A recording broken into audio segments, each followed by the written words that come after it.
Well, would you look at that? Here it is, the Super Nintendo Classic Mini, the SNES Classic Mini, the Super NES Classic Mini, the SNES Classic Mini, whichever way you like to say it.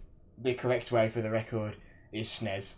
And yeah, this is the teeny tiny version of this cool little console. Now, I apologise in advance for sort of the quality of this video. If the sound quality is a bit off, or if you think the video is a bit rough, it's because I'm flying to Gamescom in like 2 hours, and this arrived in the post, and I wanted to put a video up because Nintendo are allowing us to put videos up from tomorrow when this will go online, and I'll be at Gamescom then, and I wanted to put something up early because I'm sure you're all really eager to know more about this machine. So here it is. It's dinky. If you want to know exactly how small, here's a example. Here it is next to an Xbox One controller. Here is a Switch Classic controller, or Pro controller, whatever they call the bloody things now. And yeah, as you can see, it's a pretty dinky little machine, but it has all the hallmarks. It looks like a Super Nintendo. Now, with a little bit of help from the box, this does have stuff on it like Super Mario World and Link to the Past, obviously, but it also has stuff that you wouldn't necessarily expect. You know, some third-party stuff like Final Fantasy 3, aka 6, and Secret of Mana from Square Enix. You've got Street Fighter 2 Turbo from Capcom. You've got Super Ghouls and Ghosts as well from them. You've got a bit of Contra. So, and a bit of Mega Man. You know, there's a good selection on here. There are obviously some weird omissions, like it's got Donkey Kong Country 1, but not 2 and 3, and things like that, but it's a pretty great selection of SNES games. The big thing is, you'll notice on the box it says 20+1 games.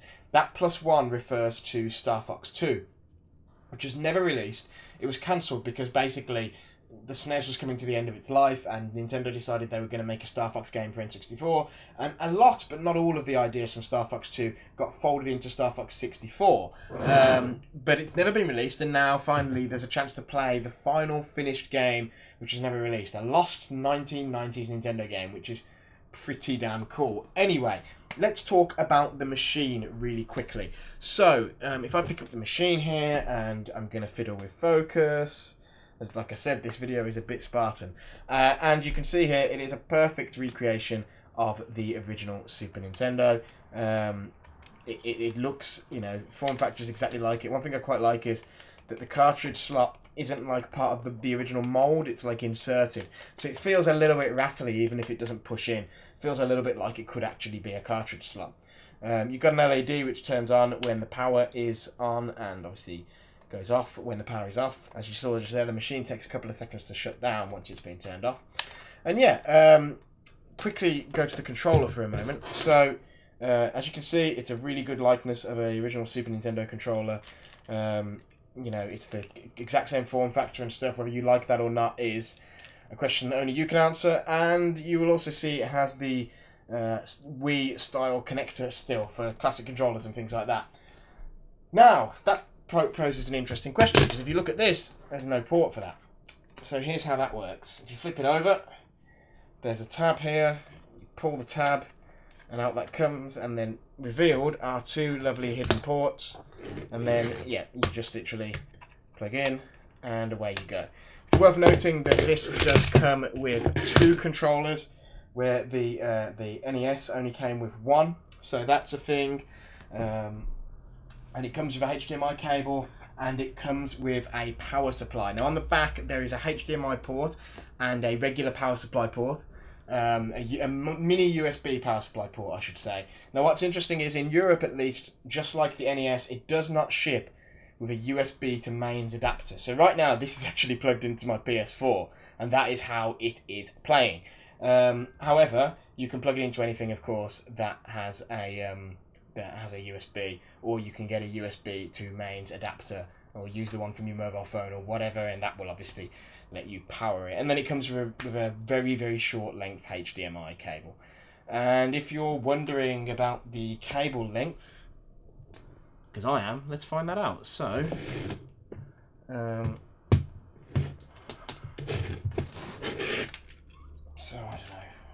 know. Look, here's the thing. It's not very long. I think the people who had a big issue with this on the NES are probably still going to have an issue here, but that is what it is. Anyway, that's me done now. What I'm going to do very quickly is hop into this. I'm going to unlock Star Fox 2, which you have to do by completing the first level of Star Fox 1, and then play a couple of levels of Star Fox 2 so you can see that unreleased game in action. And then that'll be it. After I get back from Gamescom, I will look at the machine more fully, and you can expect a full review and that sort of stuff where I go in detail about the performance, how good the emulation is and all that stuff. But for now, enjoy a little bit of footage of the menus, including the menu music, because I love a little bit of Nintendo menu music. Never forget the Wii eShop theme. And yeah, I'll be back after Gamescom with a proper, more detailed look at this thing. So yeah, that's it. Here we go. Gameplay.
What?